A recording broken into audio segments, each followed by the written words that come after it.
I was driving my grandson Dylan home from his basketball game when he grabbed my arm so hard it hurt. The fear in his 10-year-old eyes made my blood run cold. "Grandpa, please don't drop me off at home tonight. Mom's meeting with those men again. I heard her say your name. She said it would look like an accident. You have to believe me this time." I looked at him in the rearview mirror. His hands were shaking. This wasn't the first time Dylan had warned me about something. 3 weeks ago, he'd told me his mom was hiding papers in the garage. I dismissed it as childish imagination. 2 weeks ago, he said strangers came to the house when his dad wasn't home. I told him they were probably repair people. But now, sitting in my truck on a Phoenix side street with my grandson trembling in the back seat, I made a choice that would either save my life or prove I'd lost my mind. I believed him. Before I tell you what we discovered that night, I need to know. Where are you watching from right now? Drop a comment with your location and the time, because what happened next changed everything I thought I knew about my own family. It was a Thursday evening in October. The Arizona heat was finally breaking, that perfect desert twilight when the sky turns purple and orange. I'd picked Dylan up from his basketball practice at Pinnacle Peak Community Center like I did every Thursday. His parents both worked late. My son Marcus was a sales director at a tech company downtown. His wife Andrea managed a real estate office in Scottsdale. They'd asked if I could help with Dylan's schedule, and I jumped at the chance. After my wife Ruth died 4 years ago, spending time with my grandson was the highlight of my week. Dylan climbed into my Ford F-150, his practice jersey soaked with sweat. He was quiet. Normally, he'd talk nonstop about practice, about the new plays Coach Williams was teaching them, about which teammates were improving. But tonight, nothing. "Everything okay, buddy?" He stared out the window. "Grandpa, can I ask you something?" "Anything. If you knew something bad was going to happen, but nobody believed you when you tried to tell them, would you just give up?" I glanced at him. "Where's this coming from?" His voice dropped. "You remember when I told you about Mom's secret meetings?" "Dylan, we talked about this. Your mom has client meetings sometimes. Not at midnight, Grandpa. Not with men who park 2 blocks away so Dad doesn't see their car." My hands tightened on the wheel. "What men?" He turned to me, and I saw tears in his eyes. "The same ones who came to our house last Tuesday. I heard Mom talking to them in the garage. They were looking at something. Plans, I think. One of them said, 'Your address.' I heard them say Camelback Mountain Road. That's where you live." I felt cold despite the warm evening. "What else did you hear?" "Mom said it needed to look natural. She said Friday morning." "That's tomorrow, Grandpa." "Friday morning what?" "I don't know. But Grandpa," she sounded different. "Not like Mom, like someone I don't know." That's when he grabbed my arm. We were stopped at a red light on Shea Boulevard. The fear in his face was real. This wasn't imagination. This wasn't a child making up stories for attention. "Please don't take me home yet. Can we just drive for a while?" I made a decision. "Sure, buddy. How about we grab dinner? Just you and me." We drove to a diner on Cave Creek Road, sat in a back booth. Dylan ordered a burger but barely touched it. I ordered coffee. I didn't drink. Instead, I asked questions, gentle questions. "When did you first notice these meetings? Who were these men? What exactly did you hear?" The picture that emerged made me sick. For the past 2 months, Andrea had been meeting with 2 men, always late at night, always when Marcus was traveling for work. Dylan had overheard conversations, words like insurance policy, and accidental fall, and inheritance, and natural causes. My grandson had been trying to tell people. He'd told his father, who'd dismissed it. He'd told his school counselor, who'd suggested family therapy. He'd tried to tell me, and I'd made excuses. But now I was listening, really listening. I'm 65 years old. I spent 40 years as a civil engineer before retiring. I've designed bridges, calculated load capacities, assessed structural risks. I understand probability. And sitting across from my terrified grandson, the probability that he was making all this up was essentially 0. "Dylan," I said quietly, "I believe you." His eyes went wide. "You do?" "Yeah, buddy, I do. And I'm sorry I didn't before." "What are we going to do?" "First, You're not going home tonight. You're staying with me. Won't Mom and Dad worry? I pulled out my phone, texted Marcus. Dylan wants a sleepover. Basketball tournament this weekend. Wants to get in extra practice tomorrow morning. That okay? The reply came in seconds. Sure, Dad. Thanks. Have fun, Dylan. I looked at my grandson. We bought ourselves some time. Now we need to figure out what's really going on. We drove to my house on Camelback Mountain Road. Small, ranch-style place, 3 bedrooms, mountain views. I'd lived here for 32 years. Raised Marcus here. Ruth and I had planned to grow old here together. After she died, I'd thought about selling, but couldn't bring myself to leave the memories. Dylan went straight to the guest room, the one that used to be his dad's. I made up the bed with clean sheets. You're safe here, I told him. I promise. After he fell asleep, I sat in my living room and tried to make sense of everything. My daughter-in-law was planning something involving me. Something scheduled for Friday morning. Something that needed to look natural or accidental. I thought about my life insurance policy. $400,000.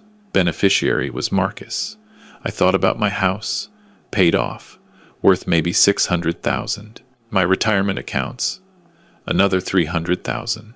I'd always planned to leave it all to Marcus and Dylan. But what if Andrea had other plans? I couldn't go to the police with a 10-year-old's overheard conversations. I needed proof. Real evidence. And I needed it fast. Because whatever was planned for Friday morning was less than 12 hours away. That's when I remembered something. 6 months ago, after a break-in 2 streets over, I'd installed security cameras. Front door, back door, driveway. They uploaded to cloud storage. I'd given Marcus and Andrea the access code so they could check on the house when I traveled. Which meant if they'd been here, if they'd been planning something, the cameras might have recorded it. I opened my laptop, logged into the security system, started scrolling back through footage. Days and days of nothing. Me leaving for grocery shopping. Me coming home. The mail carrier. My neighbor, Elena, watering her plants next door. Then I found it. Tuesday afternoon, 2:47 p.m., while I'd been at my book club meeting at the library. A silver SUV pulled into my driveway. Andrea got out. So did 2 men. One tall and thin, maybe 40, with a shaved head. The other, shorter, stockier, wearing a baseball cap. They walked around my house, pointing at things. The cameras caught audio too. That's when the first one came in. The tall one said, pointing at my roof, the fall from there would do it. Old guy, brittle bones. Especially if he's already on the ground from the first impact. Andrea's voice. But it has to look accidental. No signs of forced entry. That's what the medication's for, the stocky one said. Slip it in his morning coffee. Within an hour, he'll be dizzy, disoriented. Falls are common in elderly people, especially ones living alone. Andrea walked to my bedroom window. I could see her through the camera. When he's found tomorrow morning, it'll look like he got dizzy, stumbled, maybe hit his head on the nightstand, then fell. By the time Marcus gets here, it'll just look like a tragic accident. The stocky one said, We'll be in and out in 10 minutes. You let us in at 6 a.m. We set up the scene. You leave. You've got breakfast meeting alibi, right? Andrea nodded.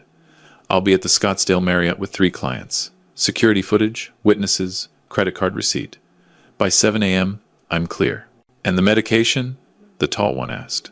Already in his coffee maker, Andrea said. I switched out the regular coffee for the drugged batch 2 days ago. He makes coffee every morning at 5:30. By 6, he'll be impaired enough that the fall will be believable. I stared at the screen. My hands were shaking. My daughter-in-law had poisoned my coffee. Was planning to stage my death tomorrow morning. And I'd had coffee this morning from that same machine. I ran to the bathroom and threw up. Then I ran to the kitchen and poured every ounce of coffee down the drain. Scrubbed the coffee maker with soap and hot water. My heart was racing.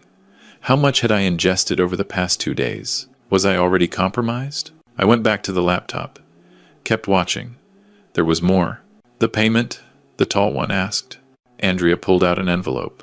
$20,000 now. Another 30 when it's done. Once the insurance pays out and the house sells, you'll get the rest. The house sells? I whispered. She was planning to make Marcus sell my house? Rest of the video showed them leaving. Andrea looking back at my house one more time. No emotion on her face, just cold calculation. I downloaded everything, every second of video, every word of audio, sent copies to 3 different email accounts. Then I made a decision that would either prove me paranoid or save my life. I called Detective Sarah Chen at Phoenix PD. We'd met 2 years ago when my neighbor's house was burgled. She'd been thorough, professional, kind. When she'd explained they probably wouldn't recover the stolen items, she'd given me her card. In case you ever need help, I needed help now. Detective Chen, this is Robert Morrison. We met about 2 years ago. The Camelback burglary? Mr. Morrison, yes, I remember. What can I do for you? I need to show you something. Tonight, if possible. My daughter-in-law is planning to kill me tomorrow morning. There was a pause. Sir, that's a serious accusation. I have video evidence, security footage. Her and 2 men discussing how to stage my accidental death. It's supposed to happen at 6 a.m. tomorrow. Are you somewhere safe right now? I'm at my house. My grandson's with me. He's the one who warned me. Don't move. I'm sending officers now. Don't open the door for anyone except us. 40 minutes later, Detective Chen was in my living room with 2 other officers, watching the security footage. Her face grew darker with each passing second. Mr. Morrison, this is attempted murder conspiracy. We need to move fast. What can we do? First, we're getting you and your grandson somewhere safe. Second, we're setting up a sting operation.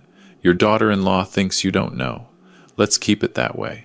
At 2 a.m., Dylan and I were moved to a safe house in Tempe. Small apartment, 2 bedrooms, police protection outside. Dylan was scared but trying to be brave. Grandpa, did I do the right thing? Telling you? I pulled him close. You saved my life, Dylan. You're the bravest kid I know. What's going to happen to Mom? I don't know, buddy. But whatever happens, it's because of choices she made. Not because of you. That morning, Friday at 6 a.m., Detective Chen and her team were positioned around my house. Cameras hidden, microphones active. An undercover officer in my bedroom, dressed like me, wearing a wire. At 5:58 a.m., Andrea's car pulled into my driveway. She used her key to unlock the front door. Called out softly, "Dad, you here?" The tall man and stocky man entered behind her. They were carrying what looked like a medical bag. Andrea walked to my bedroom. The undercover officer, Agent Williams, was lying in my bed, eyes closed, breathing shallow. She checked his pulse, nodded to the 2 men. It's working. He's already disoriented from the medication. The stocky one pulled out a syringe. This will push his blood pressure through the roof. Combined with the dizziness medication, it'll cause the fall. Then we just need to make it look like he hit his head. Andrea stood back. Make it quick. Agent Williams, still lying down, spoke into his hidden mic. Go. Police burst through every door. Detective Chen, gun drawn, shouted, "Phoenix PD! Nobody move!" Andrea froze. The 2 men tried to run. They didn't make it to the door. Andrea Hammond, you're under arrest for conspiracy to commit murder, attempted murder, and fraud. As they handcuffed her, Andrea's face showed no remorse. Just shock that she'd been caught. Where's Robert? She demanded. Somewhere you can't hurt him, Detective Chen said. The trial lasted 6 weeks. The prosecution presented the security footage, the audio recordings, the syringe full of the medication designed to cause a fatal stroke. They brought in the 2 hired men, who'd turned state's evidence in exchange for reduced sentences. They testified that Andrea had contacted them through a dark web forum, paid them $20,000 up front, promised $70,000 more.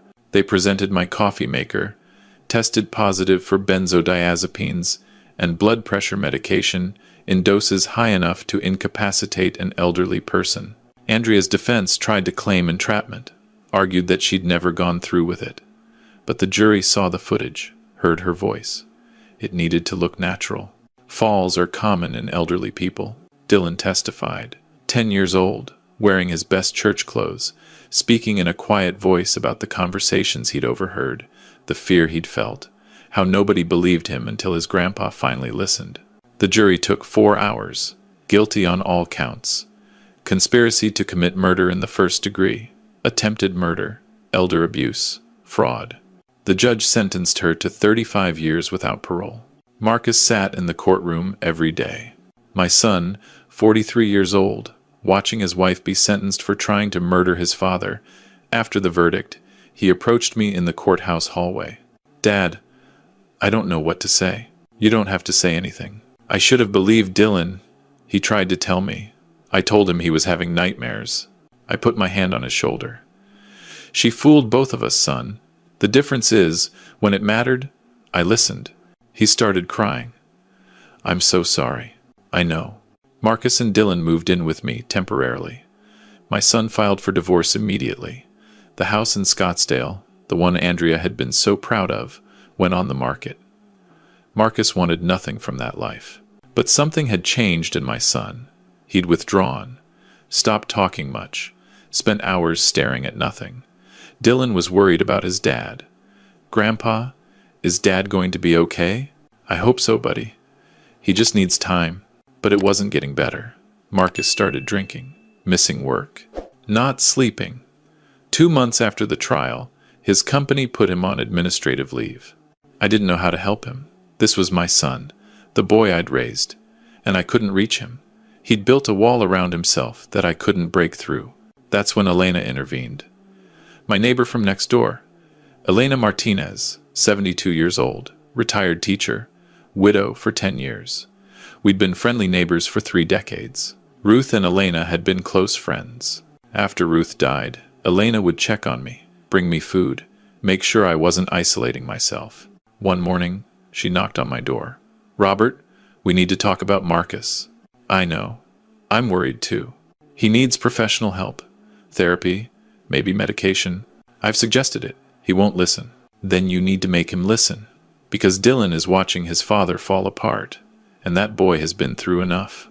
She was right. That afternoon, I sat Marcus down. "We're going to see someone. A therapist. Together if you want, alone if you prefer. But you're going." "Dad, I'm fine." "You're not fine. And that's okay. Your wife tried to murder your father for money. That's not something you just get over. But you have a son who needs you." Marcus's eyes filled with tears. "I married her. I brought her into our lives. I gave her access to you. If Dylan hadn't said something, you'd be dead. Because of me." There it was, the guilt he'd been carrying. "Marcus, look at me. This wasn't your fault. Andrea made these choices. You didn't. I should have seen it. The signs were there. Nobody saw it. She was good at hiding who she really was." He went to therapy, started attending 3 times a week. Slowly, gradually, he started healing, started talking to Dylan again, started being present. But something else was happening. I was seeing Elena differently.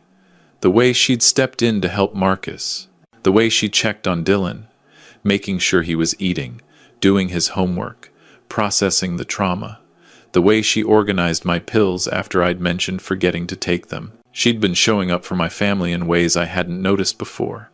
Or maybe I'd noticed but hadn't let myself acknowledge. One evening, 6 months after the trial, Elena and I were sitting on my back patio, watching the sunset over Camelback Mountain. Marcus and Dylan were inside making dinner together. "Thank you," I said. "For what?" "For everything. For being there. For seeing what I couldn't see with Marcus." She smiled. "That's what neighbors do." "You've been more than a neighbor, Elena." She turned to me. "We've known each other for 32 years, Robert. I watched you raise Marcus. I watched you love Ruth through her illness. I watched you survive her death. You're a good man." I thought about those 32 years. All the times Elena had been there. When Ruth was diagnosed with cancer, Elena had driven Ruth to chemotherapy appointments. When Ruth died, Elena had organized the funeral reception, made sure I ate, sat with me in the quiet evenings when the grief was too heavy. I'd thought of her as Ruth's friend, then as my kind neighbor. But she'd been more than that. She'd been family, not blood family, chosen family. "Elena," I started, not sure what I wanted to say. She put her hand over mine. "I know, me too." We sat there as the sun set, not saying anything more, not needing to. Dylan came running out. "Grandpa, Elena, dinner's ready. Dad made your favorite. Enchiladas. I looked at Elena. Join us? I'd love to. A year after the trial, Marcus was doing better. Still in therapy, but functional, working again, being a present father to Dylan. He'd sold the Scottsdale house, downsized to a small condo in Tempe, started over. Dylan was 12 now, growing like a weed, still played basketball, still came over every Thursday. But now he was lighter, happier. The weight of that terrible secret wasn't crushing him anymore. One Saturday, the four of us were hiking Camelback Mountain. Me, Marcus, Dylan, and Elena. Halfway up, we stopped for water. Dylan looked at me. Grandpa, can I ask you something? Always, buddy. Do you think about Mom? Andrea? I mean, sometimes. Do you? Yeah. I wonder if she ever thinks about what she did. If she's sorry. What do you think? He was quiet for a moment. I don't think she's sorry she did it. I think she's sorry she got caught. Smart kid. Grandpa, why did you believe me? When nobody else did. I thought about that question. Because you'd been right before, and I'd ignored you. Because the fear in your eyes was real. Because in that moment, I had to choose between believing my grandson or believing I was safe. And I chose you. He hugged me. I'm glad you did. Me too, buddy. Me too. We reached the summit, stood looking out over Phoenix. The city sprawling below us, mountains in every direction. This is our city, Marcus said quietly. We don't let it be ruined by what she did. Elena smiled. No, we don't. We keep living, keep loving, keep showing up for each other. Dylan looked up at me. Is that what family means, Grandpa? Showing up? I thought about Andrea, who'd lived in our family for 12 years, but was never really part of it. I thought about Elena, who'd been showing up for 32 years without asking for anything in return. Yeah, Dylan. That's exactly what family means. 2 years after the trial, Elena and I got married. Small ceremony at a chapel in Paradise Valley. Marcus walked me down the aisle, which made us both laugh. Dylan was the ring bearer. Elena's 2 daughters and their families came from California. It was simple, quiet, perfect. We didn't move in together immediately. We wanted Dylan to have stability, wanted Marcus to continue healing at his own pace. But we had dinner together every night, spent weekends together, built a life that felt right. One evening, I was going through old papers, organizing things. I found the security camera footage from that Tuesday, the day Andrea and those 2 men had stood in my driveway, planning my murder. I watched it again, heard her voice. It needed to look natural. Elena came in, saw what I was watching. Are you okay? Yeah, just remembering. She sat beside me. You know what strikes me about this whole thing? What? Dylan saved your life. But in a way, you saved his too. How so? You believed him. When nobody else would, when it would have been easier to dismiss him as an imaginative kid, you listened. You validated him. Do you know how powerful that is for a child? To be heard by an adult they trust? I hadn't thought about it that way. He'll carry that with him forever, Elena said. The knowledge that when it mattered most, his grandfather chose to believe him. 3 years after the trial, I got a letter. Prison mail. From Andrea. I stared at it for a long time before opening it. Dylan was at school, Marcus at work, Elena was grocery shopping. I was alone in my house, holding an envelope from the woman who'd tried to kill me. I opened it. Robert, I know you won't believe this, but I'm sorry. Not sorry I got caught. Sorry I did it. I've had 3 years to think about what I became. How I let greed turn me into someone who could plan the murder of a good man who'd never done anything but welcome me into his family. I don't expect forgiveness. I don't deserve it, but I needed you to know that I see clearly now what I couldn't see then. The money wouldn't have made me happy. It never could.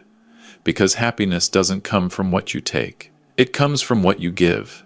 You gave me kindness, acceptance, love, and I was too broken to recognize its value. I've asked Marcus not to bring Dylan to visit me. I don't want him to see me here, to remember his mother this way. But could you tell him something for me? Tell him he was right to warn you. Tell him he's brave and good and that he should trust his instincts. Because he saw what I really was before any of the adults did, and that makes him wiser than all of us. I'm not asking for forgiveness, just acknowledging the truth. I destroyed a family, and I'll spend the rest of my life living with that. I folded the letter, put it in a drawer, didn't respond. That night at dinner, Elena asked, "Are you going to tell Dylan about the letter?" "I don't know. What do you think?" She considered. "I think Dylan is wise enough to handle the truth. He's 14 now, not a little boy anymore." After dinner, I asked Dylan to take a walk with me. We went to the neighborhood park, sat on a bench. "I got a letter from your mom today." He went very still. "What did she say?" I told him. All of it. The apology, the regret, the message for him. When I finished, he sat quietly for a long time. "Do you believe her?" he finally asked. "I don't know. I think she regrets getting caught. Whether she truly understands the harm she caused, I can't say." "Do you forgive her?" "No. But I don't hate her either. I'm just done with her. She's not part of my life anymore." He nodded. "Grandpa, can I ask you something else?" "Anything." "You and Elena. You're happy, right?" "Yeah, buddy. I'm happy." "Good. Because you deserve to be happy. You showed up for me when it mattered. You believed me. And that changed everything." I put my arm around him. "You saved my life, Dylan. Don't ever forget that." "I won't. But you saved mine too, by listening." 4 years after the trial, I was 70 years old. Dylan was 16, getting his driver's license, talking about colleges. Marcus was remarried to a kind woman named Jennifer, a trauma counselor he'd met through his therapy. They were expecting a baby girl. Elena and I had finally moved in together. Sold my old house, bought a new place in North Phoenix, with a guest house where Dylan could stay whenever he wanted. I was sitting in my new backyard one evening, thinking about the journey, how close I'd come to dying, how a 10-year-old boy's courage had saved me, how I'd found love again with someone who'd been showing up for me for decades. Elena came out, handed me a glass of iced tea. "What are you thinking about?" "I was thinking about family, real family." "And what did you conclude?" "That blood doesn't determine family. Showing up does. Being there. Believing someone when they need to be believed." She smiled. "You learned that from Dylan." "I learned a lot from Dylan. Courage, trust, the importance of listening." We sat together as the sun set. Marcus called to tell us Jennifer's ultrasound went well. The baby was healthy. They were going to name her Ruth, after my late wife.